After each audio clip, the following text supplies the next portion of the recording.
지난주 3.1절을 맞이하면서 우리의 조국인 대한민국이 얼마나 자랑스러운 나라인가를 함께 생각했습니다. 우리의 신앙의 선배들의 그 사랑과 헌신, 애국 열사들의 목숨을 건 그 삶이 우리에게 주신 이 축복의 나라를 만들어 주었습니다.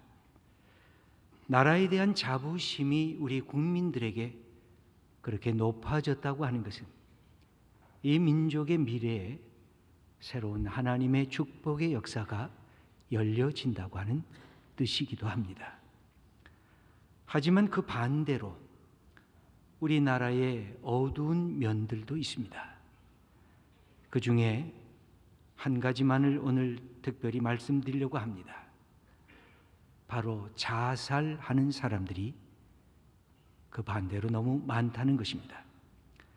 2010년 기준으로 OECD 국가 중에서 첫 번째 자리를 차지하고 있습니다. 10만 명당 자살하는 사람의 숫자가 독일 9명, 미국 11명, 프랑스 17명, 일본은 24명입니다. 대한민국은 몇 명이나 될까요? 무려 31명입니다. 독일 사람들의 자살률보다 무려 3배가 넘어가고 있는 것을 볼 수가 있습니다. 청소년의 자살률도 만만치가 않습니다. 인구 10만 명당 8.3명입니다. 한국인 전체 자살률의 약 30%에 육박하고 있습니다. 지난 10년 동안 이런 사망률이, 자살한 사망률이, 청소년의 이 사망률이 2배나 급증하고 있다고 하는 것은 매우 우려스러운 상황입니다. 2012년 10개월 동안 포털 사이트에 언급한 청소년들이 왜 우울해하고 자살하는가 그 원인을 살펴보게 됐습니다. 19.6% 성적과 진학 문제의 스트레스 때문이다. 20.5% 학교 안에 있는 폭력 때문이다. 가장 많은 것이 뭘까요? 44.3%가 외로움 때문이라 그들이 그렇게 말하고 있습니다. 아무도 나의 문제, 아무도 내가 갖고 있는 이 고민과 이 아픔을 이해하는 사람이 없다는 것입니다. 부모도 이해를 못하고 친구도 이해를 못하고 형제도 이해하지 못하다고 하는 그 아픔에 그들이 떨고 있습니다. 외로움이란 도대체 뭘까요? 외로움이란 이 청소년만의 문제일까요? 아니면 인간이면 누구나 실감하는 가장 처절한 삶의 문제가 아닐까요? 어떤 사람이 이렇게 농담 반 진담 반 하는 말이 있습니다. 인간이 살면서 피할 수 없는 3가지가 있는데, 첫째는 죽음. 살아있는 자는 반드시 죽게 되어 있기 때문에. 두 번째는 세금.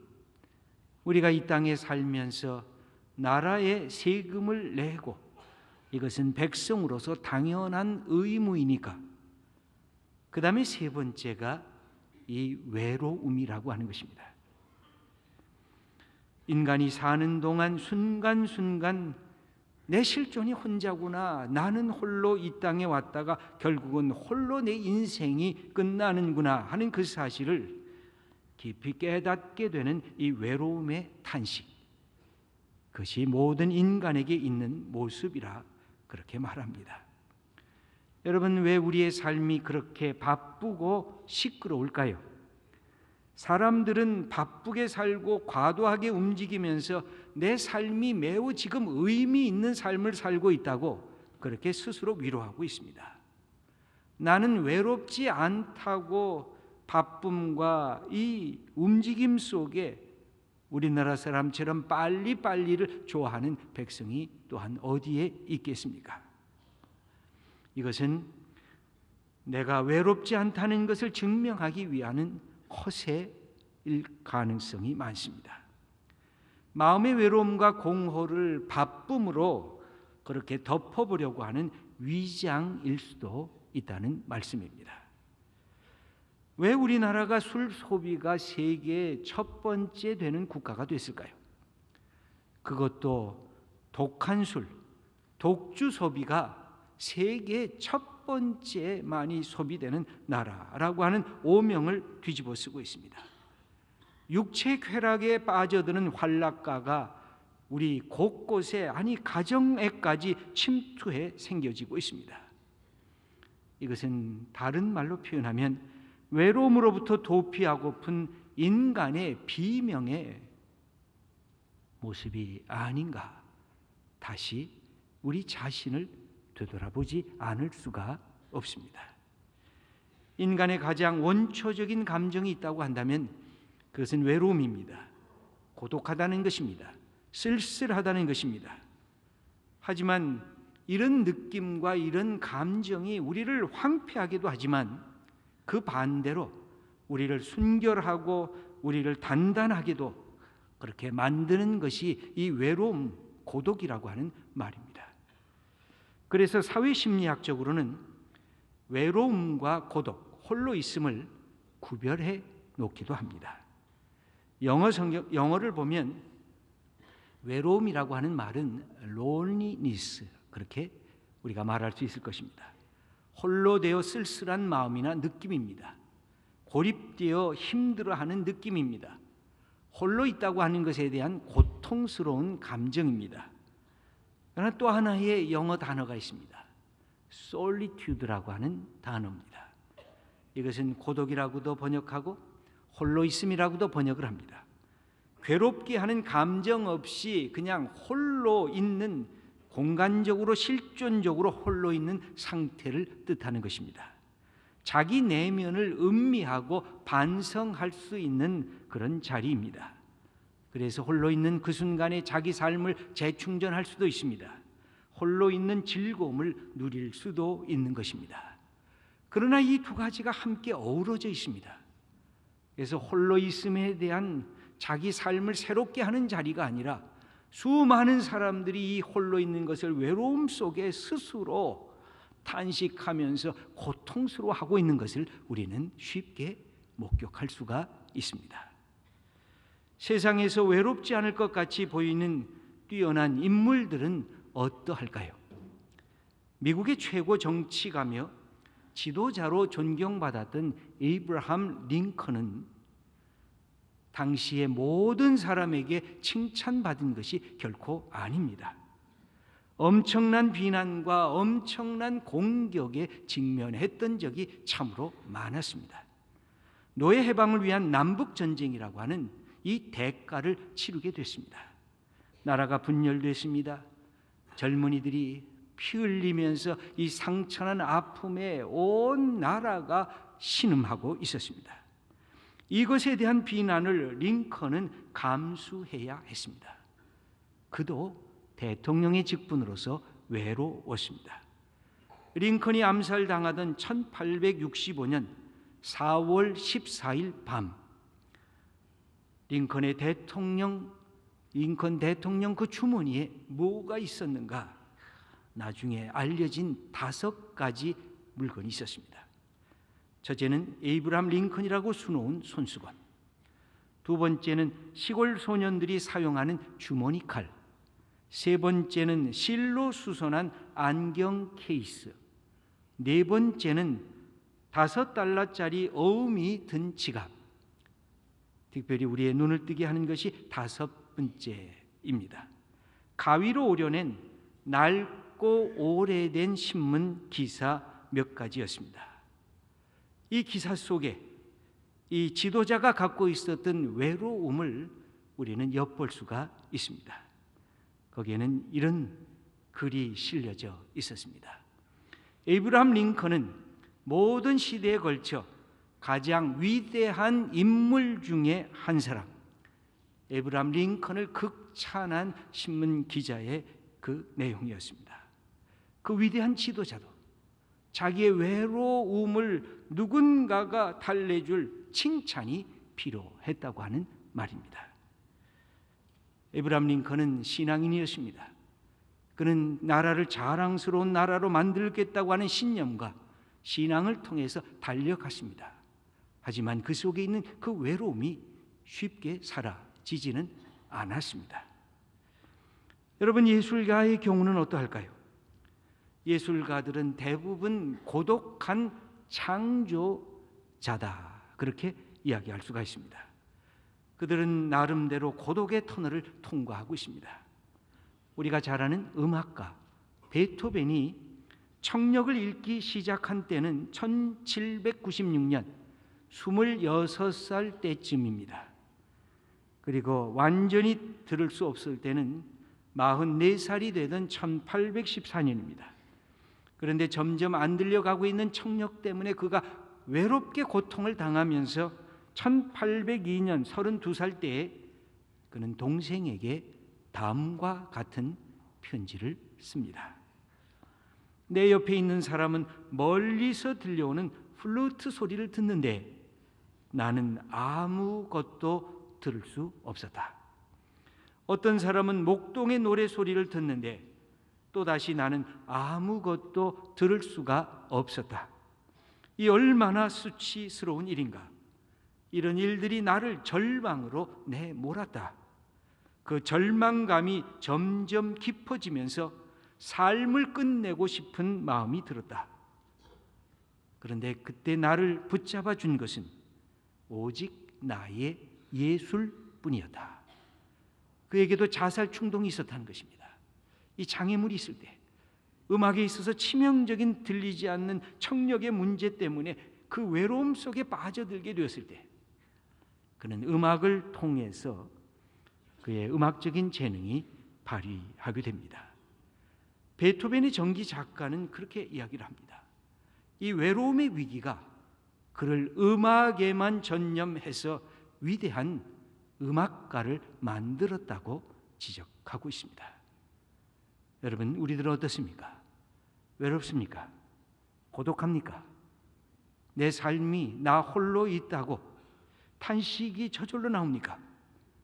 외로움, 그것은 우리에게 슬픔으로 다가옵니다. 그러나 이 외로움을 홀로 있음이라고 하는 자리까지 승화를 시키면 우리의 새로운 삶의 장이 열려지는 것을 볼 수가 있습니다.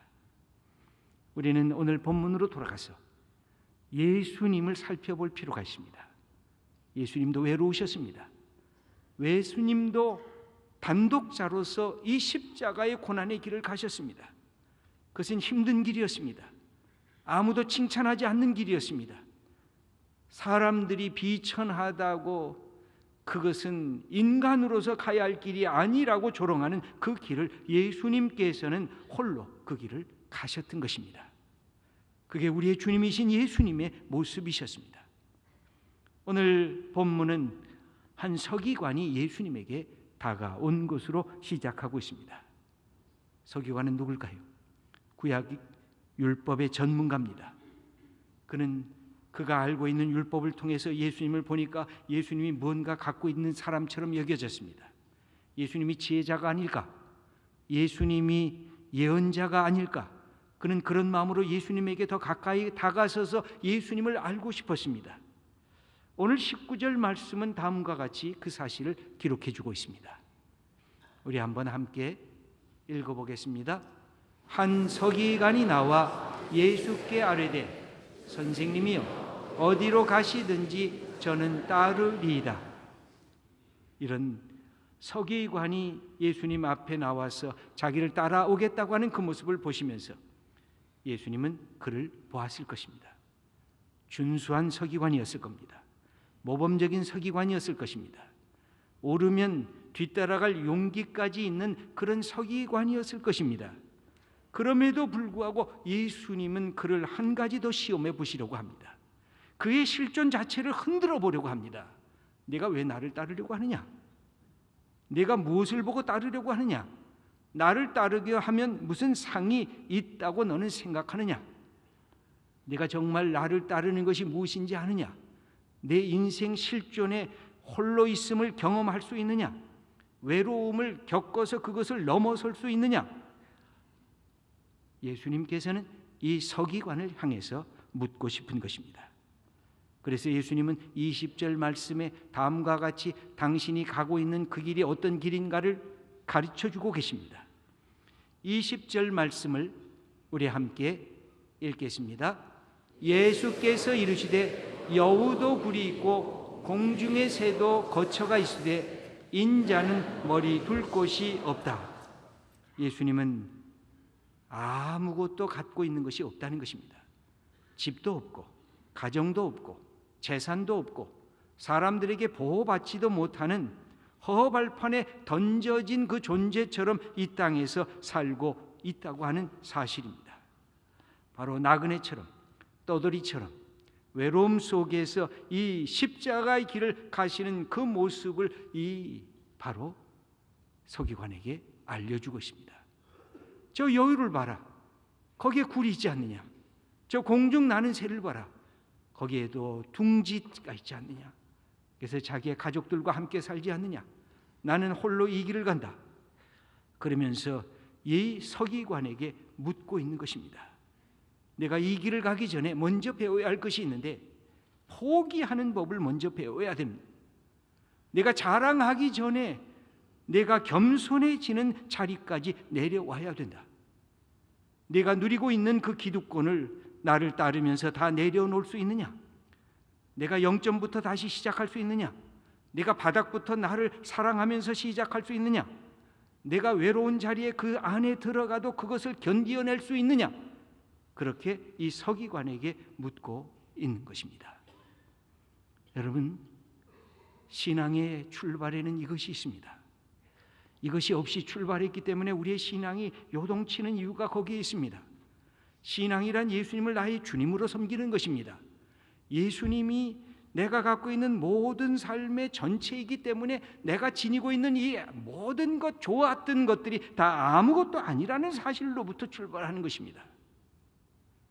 그러면 모든 것이 감사한데, 그러면 모든 것이 은혜인데, 그러면 모든 것이 기쁨인데, 그러면 모든 것이 하나님의 선물이며 축복인데, 내가 뭔가 갖고 있는 것을 갖고 예수님을 따라간다고 따라왔더니 내가 있는 것 조금 없어지면 불평이요, 내가 누리고 있는 것 조금 누군가 갖고 간다고 생각이 되면 내 인생 어떻게 이렇게 나를 돌아보십니까 하고 항의하는 우리의 모습을 얼마나 우리는 자주 경험을 했습니까? 주님께서 말씀하고 계신 것입니다. 내가 나처럼 모든 걸 내려놓고 거처할 것도 없고 가진 것도 없고 빈 바닥에서 다시 출발할 수가 있겠느냐? 여러분, 이 서기관이 예수님을 따랐을까요? 따르지 못했을까요? 성경에는 기록이 없습니다. 그런데 아마 주저했을 것입니다. 그의 지성이 막았을 것입니다.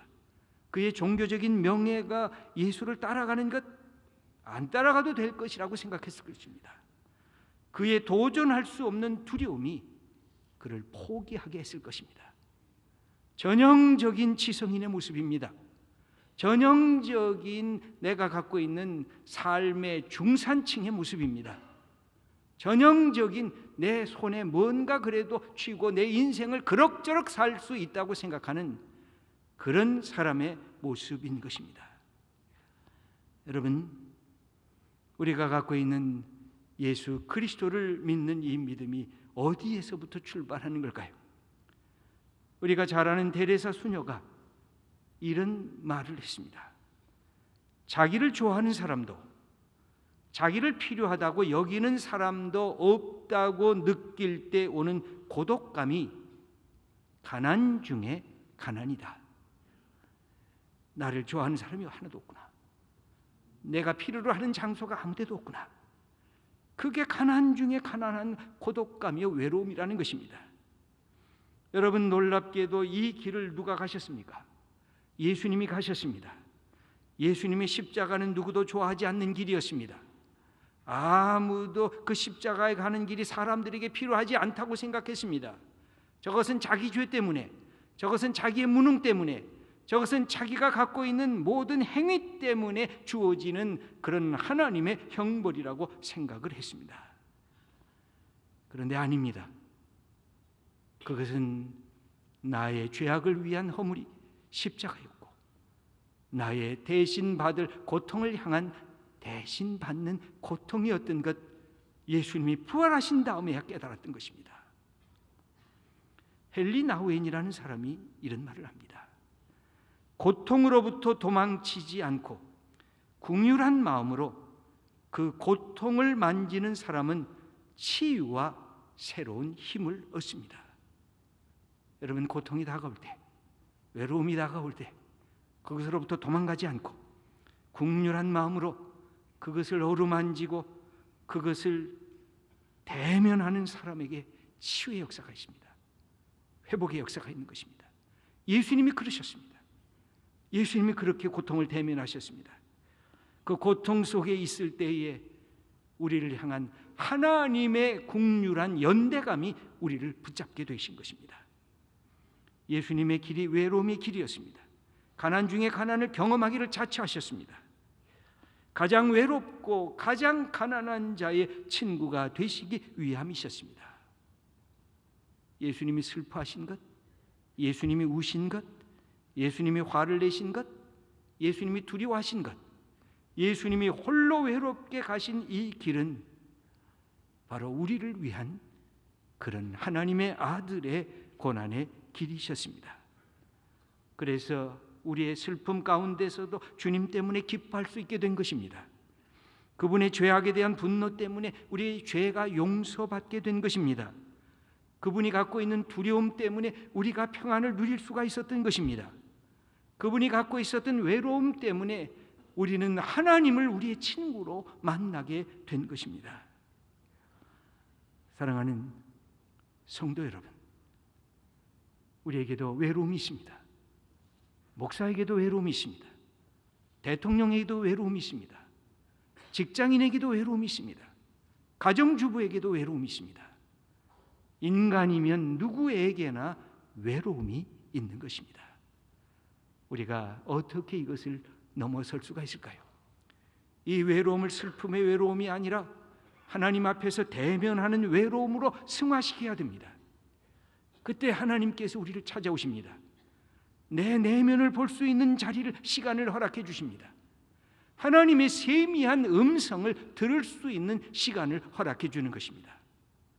오늘 우리가 예배드리는 것, 하나님과 나만의 이 외로운 시간을 갖는 것입니다. 하나님 앞에 섭니다. 하나님의 음성을 듣습니다. 내 영혼을 되돌아봅니다. 내 영혼이 외롭지만 하나님 앞에서 하나님과 더불어 있는 축복의 자리인 것을 깨닫게 되는 그것이 우리의 믿음의 사람들이 겪게 되는 외로움을 극복하는 하나님의 일인 것입니다. 주님께서 예배드리는 우리를 향해서 말씀하십니다. 수고하고 무거운 짐진 자들아, 다 내게로 오라. 내게 맡겨라. 내가 쉬게 하겠다. 나는 온유하고 겸손하니 내게 와서 배우라. 우리 예수님이 이렇게 말씀하십니다. 그러면서 우리에게 질문하십니다. 너는 정말 아무것도 없는 데서부터 출발할 수 있느냐? 너는 바닥에서 인생의 0점으로부터 다시 시작할 수 있느냐? 대답 좀 해봐라. 네가 그동안 누렸던 명예들, 돈과 재물들, 권력들 다 내려놓고 겸손한 마음으로 신앙의 여정을 다시 출발할 수 있는가? 우리에게 묻고 계십니다. 우리에게 또 묻고 계십니다.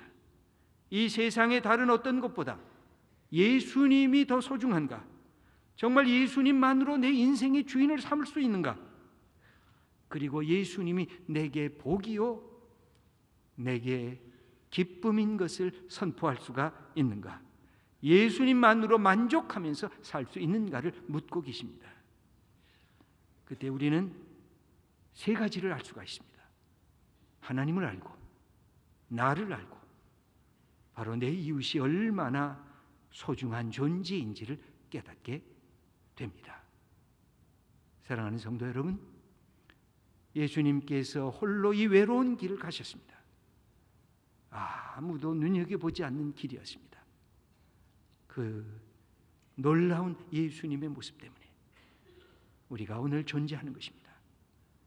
우리가 다시 하나님 앞에 예배드리고 우리의 삶이 하나님의 주신 은총으로 풍성하게 됩니다. 사랑하는 성도 여러분, 혹 외롭고 혹 탄식하는 우리의 삶의 자리가 있거든요. 조용히 주님 앞에 머리를 숙이고 하나님과 대면하시길 바랍니다. 하나님의 음성을 들으시고 하나님이 내게 주신 사명이 무엇인가 다시 깨닫고 일어나서 우리에게 주신 이 미래를 향해서 달려가는 하나님의 귀한 자녀들 다 되시기를 축원합니다. 기도드리겠습니다.